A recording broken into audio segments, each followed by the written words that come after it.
Tanggalin niyo yung flag na yan. Tanggalin niyo yung flag na yan. Hindi yan nababagay sa iyo. Ilagay niyo si Bobong Marcos dito. Mukha ni Bobong Marcos at saka... Ayun mga palangga, good afternoon. Good evening Pilipinas sa lahat ng mga makakapanood nito. Hindi ko lang alam mga palangga kung ito ay totoo. Pero bigyan natin ng reaction pag ganito ang inyong nakikita. So alam naman natin na sa panahon ngayon ay talagang nagkakagulo na sa Pilipinas. Mas maganda nga yan dahil pinaglalaban natin si Tatay Digong dito. Alam naman natin na mali ang kanilang pag-aresto kay Tatay Digong. Walang procedure na maayos, hindi maganda ang pamamalakad or pagkahuli itong kay Tatay Digong. Kaya nakakagalit itong mga ponyemas na ito. O tingnan ninyo, gumagawa na naman sila ng kanilang sariling direktiba. Kumbaga yung Philippine National Police na naglabas ng memorandum na nagbabawal sa pagsuporta kay Tatay Duterte sa social media. Anong kinalaman ng social media sa mga tao kung gustong-gusto or talagang gusto ng mga tao na mahalin or suportahan si Tatay Digong? Anong pakialam ninyo? Kayong mga pulis na yan, ang laki ninyong ang kakapal ng mga pagmumukha ninyo. Hindi niyo ba naiintindihan?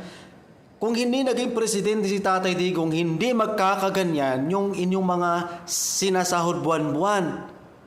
'Di ba? Tapos ganito pa yung gagawin ninyo. Nagpalabas ng isang memorandum ang Philippine National Police na nagbabawal sa mga tao nito na mag-post o magpakita ng suporta kay dating Pangulong Rodrigo Roa Duterte. Ang sinumang lalabag sa kautosang ito ay maaring managot sa kasong simple neglect of duty. Mga tarantado, no? Sabihin na lang natin kung trabahante siya ng pulis sa pulis, pero sumusuporta siya kay Tatay Digong. Dahil sa trabaho, so kailangan niya talagang sundin kung ano yung utos ng kanilang commander-in-chief. Diba? Pero siyempre, nasa sa kanya na lang yun, lalong-lalo na kapag kayong pulis na yun ay magre-resign o aayaw na, aalis na sa pwesto.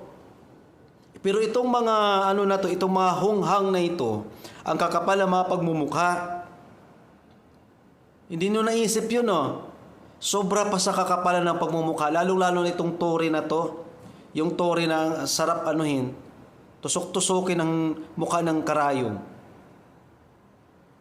Gumagaya na rin kasi si Tory dito kay yung mga quadcom mga palangga, yung quadcom nila. Gumagaya-gaya na yung mga yan Kasi akala ng mga buang na to na yung kanilang kapangyarihan ay magpakailanman. Hindi nila alam na itong kapangyarihan na ito ay makukupas din ang mga yan. Kaya mga palangga, wag natin itong Dahil itong mga tao na to, itong mga demonyo na to, itong mga satanas na to na nagpahuli o nagpaaresto kay Tatay Digong ay mga walang hiya, mga walang bayag itong mga to. Nakakagalit kayo.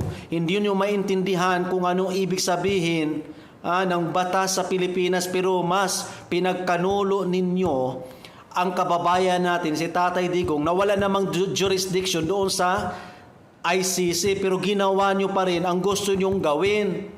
Ang kapal ng mga pagmumukha ninyo, hindi nyo naintindihan. Sana mamatay yung pamilya ninyo na kumakain kayo ng pera ng taong bayan. Di ba? Ang kapal ng pagmumukha ninyo. Pinapasahuran kayo ng mga Pilipino, pero hindi kayo sumunod sa batas ng Pilipinas. Mas pinapairal ninyo ang sarili ninyong batas na makalukuhan, na makabuangan, makadimonyuhan, kadiliman kayo.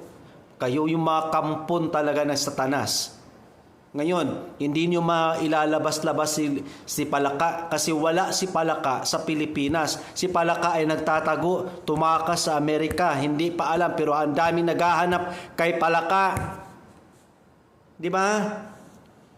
Ang dami naghahanap kay Palaka ngayon. Hinahunting si Palaka at mga kasabwat niya doon, si Marcos, si Bangag, si Escudero, si Tambi at mga alalay nila. Pinaghahanap sila. Hindi lang si Palaka ang hinahanap.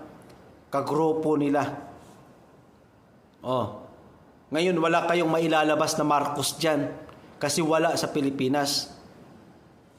Nakakagalit. Itong mga pulis na to, mga ano to eh, mga kapal ang mga pagmumuka. Sobra pa. No? Batas-batas kayo, parang wala nang nag-aaral naman kayo pero hindi niyo ginagamit. Yung may mga logo-logo kayo ng pulis dito, ay ng flag dito, tanggalin niyo yung flag na yan. Tanggalin niyo yung flag na yan. Hindi yan nababagay sa iyo. Ilagay niyo si Bobong Marcos dito. Mukha ni Bobong Marcos at saka lagyan niyo yung maliit na logo dito, yung Satanas, yung may sungay. Lagyan niyo may sungay dito. Tapos yung logo ni Bobong Marcos. Ganon. Punyeta kayo. Kakagalit itong mga polis na ito, mga wala ng pinag-aralan. Pera-pera lang ang habol.